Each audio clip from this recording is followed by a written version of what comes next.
रविवार के दिन सूर्य देवता की पूजा करें। जीवन में सुख समृद्धि, धन संपत्ति और शत्रुओं से सुरक्षा के लिए रविवार का व्रत सर्वश्रेष्ठ है।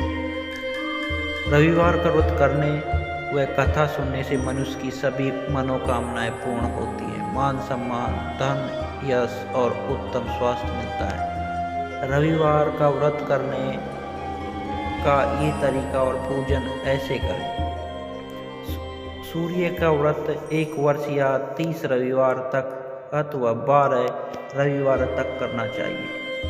रविवार को सूर्य उदय से पूर्व बिस्तर से उठकर शौच या स्नान आदि से निवृत्त होकर स्वच्छ लाल रंग के वस्त्र पहने। तत्पश्चात घर के किसी पवित्र स्थान पर भगवान सूर्य की स्वर्ण निर्मित मूर्ति या चित्र स्थापित करें। इसके बाद विधि विधान से गंध पुष्पादि से भगवान सूर्य का पूजन करें। पूजन के पश्चात व्रत कथा सुने। व्रत कथा सुनने के बाद आरती करें। तत्पश्चात सूर्य भगवान का स्मरण करते हुए ओम ह्रां ह्रीं ह्रौं स सूर्याय नमः इस मंत्र का 12 या 5 अथवा 3 माला जप करें। जप के बाद शुद्ध जल, रक्त चंदन, अक्षत, लाल पुष्प और दूब से सूर्य को अर्घ दें। सात्विक भोजन व फलाहार करें। भोजन में गेहूं की रोटी, दलिया, दूध, दही, घी, चीनी खाएं। रविवार के दिन नमक न खाएं। रविवार व्रत की पौराणिक कथा। प्राचीन काल में एक बुढ़िया रहती थी। वह नियमित रूप से रविवार का व्रत करती।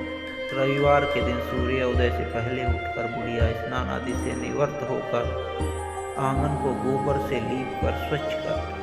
उसके बाद सूर्य भगवान की पूजा करते हुए रविवार व्रत कथा सुनकर सूर्य भगवान का भोग लगाकर दिन में एक समय भोजन करती। सूर्य भगवान की अनुकंपा से बुढ़िया को किसी प्रकार की चिंता एवं कष्ट नहीं था। धीरे धीरे उनका घर धन धान्य से भर रहा था। उस बुढ़िया को दुखी होते देख उसकी पड़ोसन उससे जलने लगी। बुढ़िया से कोई गाय नहीं पाली रखी थी, अतः वह पड़ोसन के आंगन में बंधी गाय का गोबर लाती थी। पड़ोसन ने कुछ सोचकर अपनी गाय को घर के भीतर बांध दिया। रविवार को गोबर न मिलने से बुढ़िया अपना आंगन नहीं लीप सकी। आंगन न लीप पाने के कारण वह बुढ़िया ने सूर्य भगवान को भोग नहीं लगाया और उस दिन स्वयं भी भोजन नहीं किया। सूर्य अस्त होने पर बुढ़िया भूखी प्यासी सो गई। प्रातःकाल सूर्य उदय से पूर्व उस बुढ़िया की आंख खुली तो वह अपने घर के आंगन में सुंदर गाय और बछड़े को देखकर हैरान हो गई। गाय को आंगन में बांधकर उसने जल्दी से चारा लाकर खिलाया। पड़ोसन ने उस बुढ़िया के आंगन में बंधी सुंदर गाय और बछड़े को देखा तो वह उससे और अधिक जलने लगी। तभी गाय ने सोने का गोबर किया। गोबर को देखते ही पड़ोसन की आंखें फट गई। पड़ोसन ने उस बुढ़िया को आसपास में पाकर तुरंत उस गोबर को उठाया और तुरंत अपने घर ले गई तथा अपनी गाय का गोबर वहां रख आई। सोने के गोबर से पड़ोसन कुछ ही दिनों में धनवान हो गई।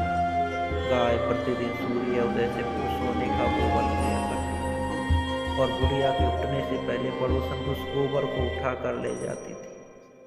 बहुत दिनों तक बुढ़िया को सोने के गोबर के बारे में कुछ पता नहीं चला। बुढ़िया पहले की तरह हर रविवार को भगवान सूर्य देव का व्रत करती और कथा सुनती रही। लेकिन सूर्य भगवान को जब पड़ोसन की चालाकी का पता चला तो उन्होंने तेज आंधी चलाई। आंधी का प्रकोप देखकर बुढ़िया ने गाय को घर के भीतर बांध दिया। सुबह उठकर बुढ़िया ने सोने का गोबर देखा तो उनका आश्चर्य हुआ। उस दिन के बाद बुढ़िया गाय को घर के भीतर बांधने लगी। सोने के गोबर से बुढ़िया कुछ दिन में ही बहुत धनी हो गई। उस बुढ़िया के धनी होने से पड़ोसन पूरी तरह जलकर राख हो गई। उसने अपने पति को समझा बुझाकर उसे नगर के राजा के पास भेज दिया। सुंदर गाय को देखकर राजा बहुत खुश हुआ। सुबह जब राजा ने सोने का गोबर देखा तो उसके आश्चर्य का ठिकाना नहीं था। उधर सूर्य भगवान को भूखी प्यासी बुढ़िया को इस तरह प्रार्थना करते देख उस पर बहुत करुणा आई। उसी रात सूर्य भगवान ने राजा को स्वप्न में कहा, राजन, बुढ़िया की गाय व बछड़ा तुरंत लौटा दो, नहीं तो तुम पर विपत्तियों का पहाड़ टूट पड़ेगा, तुम्हारा महल नष्ट हो जाएगा। सूर्य भगवान के स्वप्न में बुरी तरह भयभीत राजा ने प्रातः उठते ही गाय और बछड़ा बुढ़िया को लौटा दिया। राजा ने बहुत सा धन देकर बुढ़िया से अपनी गलती के लिए क्षमा मांगी। राजा ने पड़ोसन और उसके पत्नी को उसकी दुष्टता के लिए दंड दिया। फिर राजा ने पूरे राज्य में घोषणा कराई कि सभी स्त्री पुरुष रविवार का व्रत किया करें। रविवार का व्रत करने से सभी लोग धन दान से भर देंगे।